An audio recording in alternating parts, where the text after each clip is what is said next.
Bitcoin über 258.000 $ und der Grund dafür soll Gold liefern, das werden wir nochmal genauer unter die Lupe nehmen. Dann steigt die Bitcoin-Dominanz und die Gefahr ist nicht gebannt auf dem aktuellen Markt. Es wird ein spannender Mittwoch, aber nicht nur wegen dem Zinsentscheid, nein, da kommt noch viel, viel mehr. Bleib also unbedingt dran, um nichts zu verpassen. Auf den Abo warten, der ist nämlich völlig kostenlos.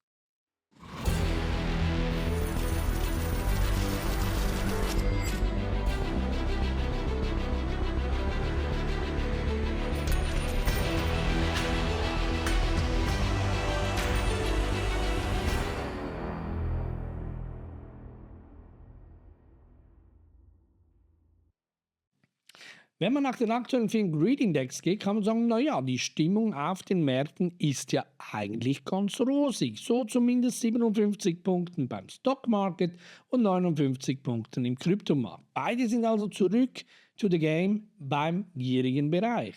Naja, wenn da nicht dieser Mittwoch wäre, der uns morgen ansteht, der nochmal so ziemlich die Märkte durchwirbeln kann, insbesondere natürlich auch das Wording von Jerome Powell. Aber gehen wir mal rein optisch und technisch rein in die On-Chain-Daten. Wir haben 9.600 Bitcoin, die gestern akkumuliert wurden. Naja, die wurden weggezogen von den Exchanges. Das ist eigentlich ein sehr, sehr bullischer Vibe.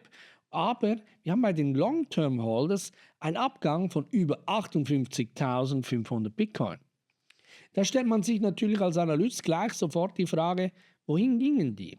Ich habe rein technisch gesehen aktuell nur eine reine Vermutung, dass es da eine Verschiebung in die OTC-Desk geht, weil die OTC-Desk aktuell, glaube ich, meiner Meinung nach so ziemlich am Schwitzen sind und ihr Fett wegbekommen.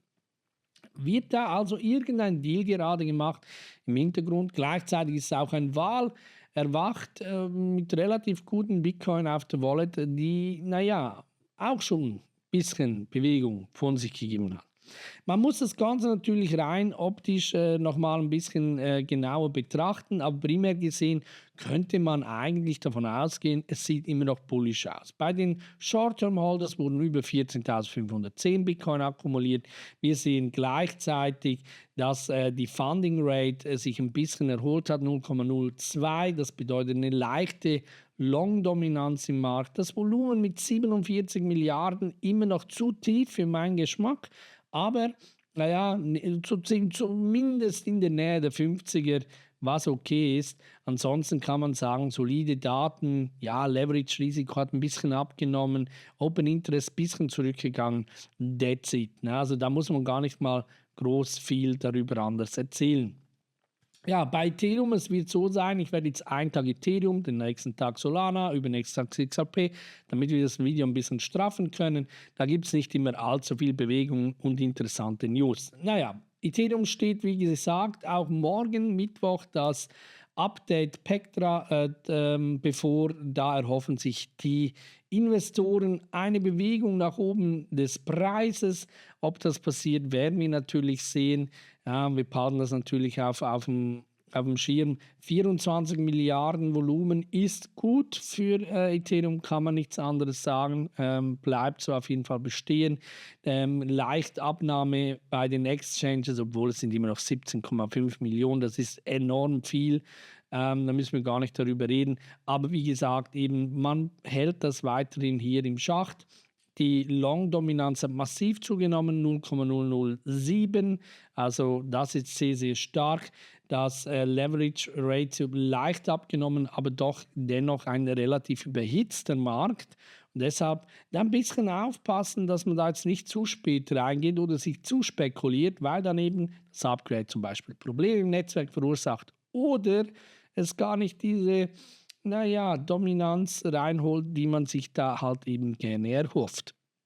Wenn man die ETF-Daten anschaut, bei BlackRock sind die Berater, glaube ich, so gerade auf richtig hohen Provisionsstatus. Ich weiß es nicht, aber 531 Millionen auch hier wieder zugeschlagen. Währenddessen Fidelity, Bitwise, ARK Invest und Franklin negative Outflows haben. Auch bei GBDC wurde 16,4 Millionen raus. Total immer noch 425,5 Millionen. Das ist ein sehr bullisches Zeichen und gleichzeitig BlackRock erhöht hiermit auf einen Bestand von 44,2 Milliarden. Das ist absolut crazy und unglaublich. Ja, bei Ethereum gab es keine Bewegung, blieb also stehen, also daher auch keine Silbe wert. Wo steht denn aktuell das Volumen oder respektive die Liquidität? Und das ist aktuell sehr interessant, denn mit zwischen 94 und 95.000 Dollar haben wir eigentlich keine Liquidität. Also da ist so ziemlich leerer Spielraum. Das wird oftmals auch gerne genutzt von Daytraders, die da relativ viel hin und her swappen, gucken, wo hat es gerade keinen großen Spielraum, nutzen das aus, indem man long oder short geht und dementsprechend halt kurze Trades mit gerade mal knapp 1% Gewinn wieder schließt. Das sind gerne Spielräume. Im unteren Bereich, da muss man sagen, ja, muss man aufpassen, also bis 92.500 Dollar gäbe es einen Block, der ist aber, naja, auch nur ungefähr 1,6 Milliarden groß. Im oberen Bereich dann beginnend ab 95 bis knapp 96,5. Da ebenfalls ungefähr 1,5 Milliarden. Also ihr seht, es ist nicht viel, weder unten noch oben. Ja, das ist ein sehr spannendes Spiel. Zeigt auch ein bisschen die Zurückhaltung trotz allem für den morgigen Tag. Also das kann für uns tatsächlich nochmal sehr, sehr interessant werden. So, was haben wir denn alles auf dem Programm? Also erstens, wir haben die Zinssenkung, ja, also Zinsentscheid, gibt keine Zinssenkung. Erwartet wird diese im Juni. Ich könnte mir jetzt wirklich nicht vorstellen, dass Jerome Powell von seinem Plan abweicht, aber nichtsdestotrotz muss man vorbereitet sein. Ja, wenn er dann plötzlich diese Karte zieht, ich kann es mir aber aktuell nicht vorstellen. Gut, also das mal zu dem. Dann haben wir, der neue Papst wird morgen gewählt, das Konklave wird sein. Mal gucken, wann dann der Rauch hochsteigt und welcher neue Papst es sein wird. Die Kardinäle wissen das natürlich selbst auch nicht. Aber auch das hat einen Impact auf die Märkte primär. Man denkt immer, oh, das gibt nichts. Ja, man hat wieder Vertrauen zu Gott und dann ist man wieder erleichtert. Das Gefühl ist da, man ist euphorisch und so weiter und so fort. Also da warten wir auch noch ab. Dann gibt es gleichzeitig eben das Update oder Upgrade von Ethereum. Auch das ist noch da. Also wir haben so einen spannenden Mittwoch. Aber was gerade sehr interessant ist, ist eigentlich so ein bisschen, was in den amerikanischen Großmächten oder Großfirmen passiert, unter anderem mit Mattel, die ja, vielleicht kennen es die Jungs noch früher, die He-Man-Figuren zum Beispiel gehabt haben, jetzt natürlich auch Barbie. Ja, die Prognose ziehen sie zurück und erhöhen die Preise wegen den Zöllen. Wird nicht anders gehen. Das heißt, für jedes Mädchen in den USA, das sich zum Geburtstag eine neue Barbie-Puppe wünscht, dann müssen die Eltern schon wieder zusammenkratzen, ob es dann auch noch zahlbar ist. Dann Ford, ganz krass committend, Ford zieht Prognose zurück und warnt, dass Trumps Zölle zu einem Verlust von 1,5 Milliarden Dollar führen werden. Und das dann auch noch langfristig über weitere Jahre hinaus, kann das richtig schwierig werden. Also ich glaube, das wird spannend da oben allgemein. Es gibt natürlich noch viel, viel mehr Unternehmen, die hier diskutieren oder Teile mitteilen. Also das wird auf jeden Fall sehr spannend. Dann, was auch interessant ist, PayPal an der Kasse, neue Funktion zuerst in Deutschland, große Konkurrenz dann zu Apple Pay. Was ich nicht genau rauslesen konnte, ist, was sind die Gebühren bei PayPal. Ich weiß, PayPal selbst ist teilweise sehr teuer, insbesondere wenn es natürlich jetzt nicht Friend to Friend ist, sondern wirklich, wenn man irgendwo hingeht, ich finde die Gebühren wirklich teuer. Mal gucken, was das bedeutet im Vergleich zu Apple Pay. Was wird wirklich mehr genutzt? Man sagt, hat Deutschland primär ist ein sehr starkes PayPal-Land. Ob sich das da dann irgendwie dreht oder die Menschen sich schon an dieses Apple Pay gewohnt haben, bin ich mal gespannt. Aber das hat natürlich auch spannende Auswirkungen. Dann gibt es noch News zu Buffett. Und zwar ist die Aktie um 5% gefallen, primär gesehen, weil er eben hier den CEO-Posten hier angekündigt hat für seinen Nachfolger Abels. Das ist krass, also man hat es erwartet, dass er das wird. Ja, und 5% sind dann die Aktien trotzdem gefallen. Also man hat wie irgendwie Angst, dass da ja, das Ganze nicht mehr so funktionieren wird wie vorher, weil natürlich Warren Buffett ist natürlich ein Name. Es ist sehr schwierig, in diese Fußtritte zu stampfen. Mal gucken, was daraus wird. Vielleicht wird es ja sogar noch besser. Vielleicht erfährt man im Nachhinein, wow, die letzten Aktionen über die letzten 3 Jahre liefen eigentlich über seinen Tisch und nicht über Buffetts. Wir werden sehen. Ja, also das wird auf jeden Fall auch spannende Einflüsse haben auf den Kapitalmarkt. Da kann ich auch jetzt schon garantieren, das werden wir natürlich sehr, sehr gut begleiten. Gut, dann wichtig, ja, jetzt ganz, ganz spannende News. Wie hoch wird der Bitcoin-Preis sein, wenn Gold bei $5.000 Marke erreicht? Und jetzt gibt es da in diesem Bericht einen eher bullischen Aspekt, der bis $258.000 hochgeht. Und da gibt es auch einen, der sagt so eine Range zwischen 120 und $155.000. Rein rechnerisch gesehen, wenn man das mal so in einer Grafik nachzieht, dann könnte man sagen, ja, diese $155.000 sind eigentlich gar nicht mal so weit auseinander. Jetzt muss man aber sagen, zum aktuellen Preis, das wäre ja beinahe eine Verdopplung, also nicht ganz, ja, 3.000 zu 5.000, natürlich nicht ganz eine Verdopplung, aber alleine nur schon, was es aussagt, ne? Das heißt, wenn der der Goldpreis auf diese $5.000 Marke kommt, wäre das ein massiver Fluchtweg aus dem Dollar. Das heißt, man flieht aus dieser Währung hinaus. Das würde also makroökonomische Auswirkungen haben, die unbegrenzt groß sind. Das heißt, es werden große Investoren werden aus ihren Aktien teilweise rausflüchten und dann auch in Gold. Also man wird Abzüge sehen im Kapitalmarkt. Es wird nicht anders gehen. Aber meiner Meinung nach wird dann eben unter anderem Europa ein Gewinner davon sein, weil natürlich man da versucht, das Ganze dann in Richtung Euro zu schieben. Ist aber Euro wirklich ein oder der Ersatz für den US-Dollar? Ich glaube natürlich nicht. Auch der Schweizer Franken nicht, selbst weil er natürlich stark oder sehr zu den stärksten Währungen gehört, ist er natürlich viel zu wenig verbreitet und kann das Ganze natürlich nicht stemmen. Aber wenn natürlich Risiko rausgeht ins Gold, dann ist es möglich, dass Nachzüge in Bitcoin reinfließen, das aber dann in der Regel oftmals auch nur aus Gewinne aus Gold. Da muss man auch ein bisschen vorsichtig sein. Es ist nicht so, dass Gold und Bitcoin parallel laufen. Es ist oftmals so, dass Bitcoin ein bisschen nachläuft, zumindest in den aktuellen Zyklen. Ja, ein bisschen aufpassen. Aber ja, spannend wäre es auf jeden Fall, wenn ich da aktuell sowieso überlege, oder die da mal Bitcoin verstehen, dann würde man sowieso eher in Bitcoin gehen als in Gold. Also das wird auf jeden Fall spannend. Dann der Bitcoin ausverkauft, $93.500 ist ein kurzer Rückschlag, bin ich gar nicht einverstanden. Man sagt, die Investoren, Großinvestoren zielen aus auf $100.000. Bin ich bei euch, ja, absolut. Aber die Korrekturphase, die noch vor uns steht, die ist noch nicht eingetroffen. Und da hängt natürlich das eine oder andere ab. Nun gut, jetzt haben wir Strategy. Die haben wieder nachgekauft, 180,3 Millionen investiert. Bei 95.167 haben sie knapp 1.900 neue Bitcoin gekauft. Insgesamt haben sie jetzt 555.450, also irgendwo um die 2,7% Anteil an allen Bitcoin, muss ich sagen, gefällt mir gar nicht. Naja, auf jeden Fall auch dieses hohe Preisniveau-Level, wo sie investieren, finde ich sehr speziell. Somit ziehen sie den Durchschnittspreis aktuell hoch auf 68.550. Mal gucken, ob das bei der Welle C-Korrektur wo wir da halten. Ja? Also das ist gut möglich, dass wir oberhalb von $70.000 abbremsen werden und sie noch ihr Gewinn immer noch haben. Aber das ist schon aktuell meiner Meinung nach eins der größten Risiken, die wir tatsächlich haben. Ja, müssen wir ganz klar so sagen. So, dann ganz kurz wichtig für euch als Zuschauer.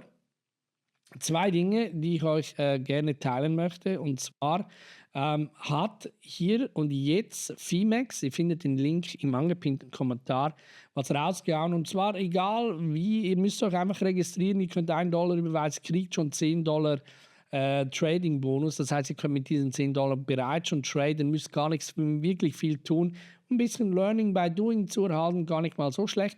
Wenn ihr etwas einzahlt, kriegt ihr 20% Cashback auf die Nettoeinzahlung, maximal bis $500. Also das ist, oder bis zu $500.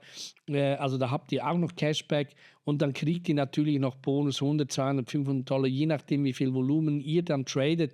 Also das schafft ihr alles aktuell. Ihr könnt hier auf den Link klicken, da reingehen und dann passt's. Ne? Also gerne mitmachen.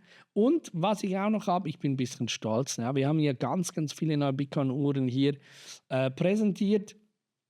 Jetzt kann man rein, es gibt nur 10 Stück, ja, mehr gibt es nicht. Das ist die ich selbst habe. Das ist meine absolute Lieblingsuhr. Das ist eine Keramikluniette hier, also unverkratzbar, by the way. Dann ist sie bis 1000 Meter wasserfest, ist eine Dipsy, Schweizer handgemachte Swiss-made Uhr, also richtig schön in einer hochwertigen Holzkiste mit dem Bitcoin-Logo. Sieht einfach fantastisch schön aus. Also da habt ihr wirklich eine Uhr, die richtig, richtig nice ist. Könnt ihr euch freuen, guckt das gerne mal an auf der Webseite. Wie gesagt, dafür gibt es keinen Rabatt, nichts. Es gibt nur diese 10 Stück. Dafür ist sie da. Es ist limitierte Edition.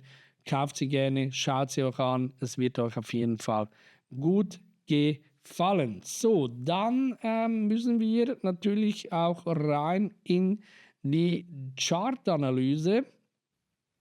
Und da wird es aktuell natürlich spannend. Ne? Also wir fangen natürlich an, die Dominanz von Bitcoin, die ist nämlich sehr, sehr interessant aktuell. Wir haben hier übrigens im Berichtsstand, ja, das ist übrigens kompletter Käse, was da stand, da müssen wir das manchmal mal rausnehmen. Im Bericht stand, dass die Dominanz bei 70% ist. Das ist falsch. Ihr könnt das gerne nachschauen, aber wir sind auf einem sehr, sehr hohen Niveau. Wir sind bei 64, knapp 65 Punkten. Das ist schon sehr hoch. Aber ich zeige euch das mal kurz. Ja, die Dominanz, das war natürlich da, Jahr 15, ja, der Beginn. Ja, und dann kamen dann immer mehr Krypto-Assets rein. Ja, dann hat sich das Ganze ein bisschen verteilt. Aber wenn man jetzt so guckt, so, das war so noch vor Corona-Zeiten hier oder während Corona, je nachdem, wie man es anschaut, Dezember 20, da war die Dominanz bei 73 Punkten. Wahnsinn. Also da seht ihr aktuell, wie viel Vertrauen in Bitcoin reinfließt, weil das Geld eben hier reinkommt. Also wir haben hier 64, knapp 65 Punkten. Das ist sehr, sehr hoch. Aber 70 ist eine Falschaussage. Das wollte ich einfach nochmal sagen. Könnt ihr selber immer wieder überprüfen. Das sind die Daten, die stimmen halt. Ne? So, dann haben wir bei Gold, haben wir gestern darüber gesprochen, wir haben hier ein Pullback, also wenn wir hier Kraft zurückbekommen, liegt das Pullback aktuell bei 3.476 Dollar. Das heißt, hier würden wir wieder abprallen oder wir brechen durch und gehen dann Richtung 3,6, 3,7 hoch. Das wäre dann die nächste spannende Phase. Aktuell laufen wir hier noch. Ich glaube, es wird viel rein oder rausgehen am morgigen Tag, vor allem nach dem Wording von Jerome Powell. Vielleicht auch noch den einen oder anderen Schachzug von Donald Trump, muss man gucken. Also aktuell hat man Angst vom Dollar und aus diesem Grund wird es auch ein bisschen schwierig. Also man flüchtet sich da schon ein bisschen raus. Da muss man natürlich auch ein bisschen aufpassen, wie es gerade aussieht. Wenn man die M2 anschaut, zum aktuellen Bereich, März 25, sind wir auf dem gleichen Niveau, wie wir damals hatten, März 22, also 3 Jahre später, sind wir jetzt auf dem gleichen Niveau. Man errechnet sich aktuell schon, dass es in einem Jahr ungefähr bei 22, 23 sind, also eher 23. Das ist dann schon ein unglaublicher Umlauf neuem gedrucktem Geld. Und das ist übrigens auch etwas, was bei der RSI dauernd am Anschlag steht. Naja, gut, lassen wir das, können wir eh nicht ändern, ist wie es ist. So, dann haben wir, wie gesagt, der US-Dollar, der ist weiterhin unter Druck, man flüchtet daraus, nicht nur Kleinanleger, nein, auch Großinvestoren und Nationalbanken. Ja, außerdem aktuell vielleicht die Schweiz, um den Schweizer Franken runterzuwerten, muss man ein bisschen aufpassen. Also hier sehen wir auch, da fließt sehr, sehr viel Geld raus und das macht es im Endeffekt nur schwieriger. So, dann haben wir 4-Stunden-Chart von Bitcoin. Da haben wir gestern darüber gesprochen, wohin die Reise gehen kann und was man hier tut. Und wir sehen, aktuell versuchen wir hier die ganze Range schon mal aufzubauen. Was wir tun könnten, by the way, ist, wir können das ein bisschen ja, wir könnten es tatsächlich noch ein bisschen mehr filetieren. Das wäre tatsächlich machbar. Das wäre mal das Übergeordnete, das haben wir ja schon drin. Was wir jetzt noch tun können, ist eine kleinere Welle zu rechnen. Und die kleinere Welle, die wäre dann eigentlich etwas oberhalb. Das heißt, das Pullback würde liegen aktuell bei 94.000 $, würde mit der Liquidität übereinstimmen aus der Lickmap. Und wir hätten dann in den unteren Rängen aktuell ungefähr die 91.000 $, die dann hier nochmal angelaufen werden kann, sollte es hier zu einem Supportbruch kommen bei der diagonalen Range. So, die bullische Bereich, der bleibt, der ist immer noch gleich. Pullback hier bei Pullneck, habe ich da geschrieben. Pullback, ja, bei 96.000 hoch bis 97,8. Das ist aktuell die erste Range, über Jahr natürlich die 101. Jetzt stellt man sich ja eben die Frage, was ist denn jetzt mit Bitcoin? Ist es realistisch? Also könnte man hier aktuell tatsächlich einen Bereich anstreben von 155 bis sogar 258.000 $. Dafür müssen wir tatsächlich mal mindestens ins Daily reingehen und dann haben wir jetzt 2 Punkte, die wir als Angelpunkt nehmen können. Das wäre aktuell hier mal das Tief vom 5. August 2024 hier. Da waren wir ungefähr bei 49.000 $. Und dann haben wir hier noch das Tief vom 8. April 2025. Da waren wir bei einem Low von 76.000, knapp 250 $. Also die beiden Angelpunkte, die sind für uns wichtig. Das Top natürlich hier von unserem All-Time-High, das wir erreicht haben am 20. Januar, da waren wir bei 109.588 $. Also ein sehr, sehr interessanter Bereich. Und wenn ich jetzt diese Sequenz prüfe und mir das ganz genau anschaue, dann sehen wir bei 104.000 $ und 104.800 $ ein Pullback. Übergeordnet dann die 117.000 bis 126.000 $. Dann kämen wir in eine Range von 172.000 bis 187.000.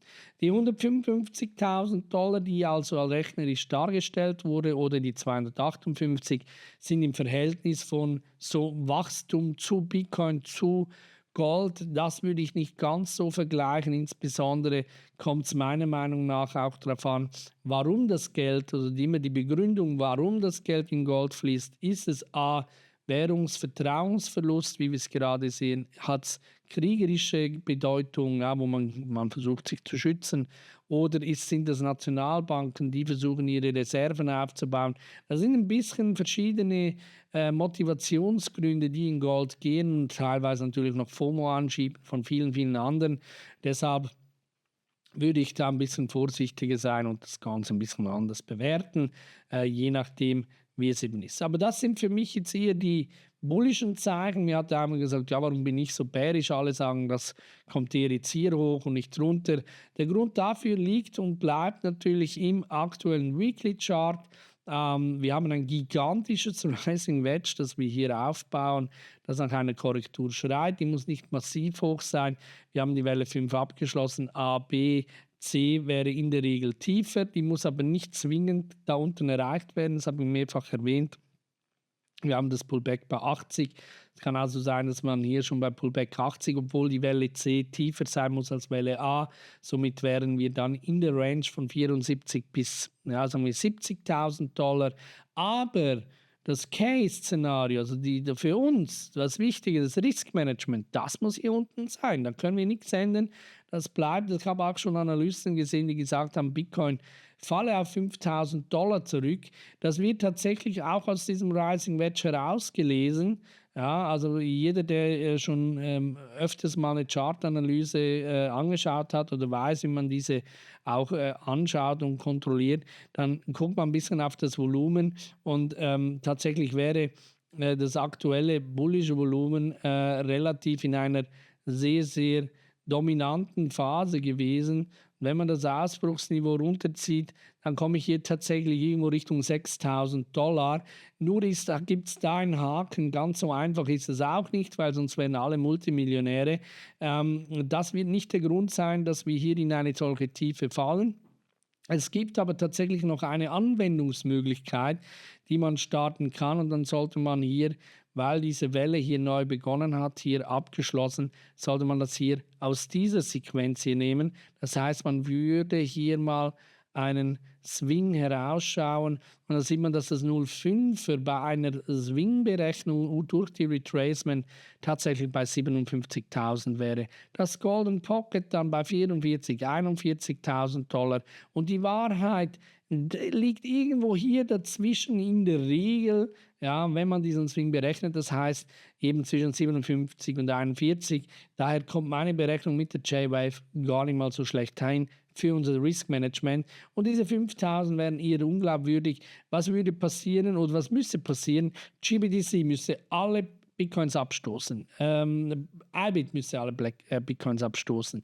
Dann käme Strategy in einen Margin Call hinein und sind gezwungen, Bitcoin abzuverkaufen. Dann wird eine riesen Fatwelle kommen und man versucht, Geld rauszuholen. Das müsste passieren, um den Bitcoin-Preis irgendwo Richtung 5.000 $ zu drücken. Das sehe ich aktuell nicht auf uns zusteuern. Ganz ehrlich, sollte das passieren, dann würde ich wahrscheinlich so sehr, sehr viel tun, um so viel wie möglich einzukaufen. Also ihr seht, da reden wir von ganz, ganz anderen Stories. So, dann zuletzt nochmal ganz im Blick. Wir haben ja Ethereum angeschaut. Wir gerade sehen mit diesem Fake-Out hier, bleibt es hier eigentlich in dieser Range, hat sich nichts verändert. Da wartet man ebenfalls zu. Man hat hier noch keinen Bullischen Cross gesehen. Das Volumen passt zur aktuellen Preisgestaltung. Auch hier keine Trap da. Wir haben die RSI absolut im Mittelfeld. Das heißt, es bleibt hier, eurem Risk Management muss auf 1600 runtergehen. Oberhalb haben wir den Weg offen bis auf 2.000 $, sollten wir die 1853 durchbrechen können. Also da gibt es schon noch ein bisschen Möglichkeiten. Aktuell ist es aber weiterhin bärisch gestimmt. So, das war's von meiner Seite. Wenn dir das Video gefallen hat, lass gerne einen Daumen da, gib ein bisschen Liebe ab in den Kommentaren. Ich sage Tschüss aus der Schweiz, bleibe gesund und bis zum nächsten Video.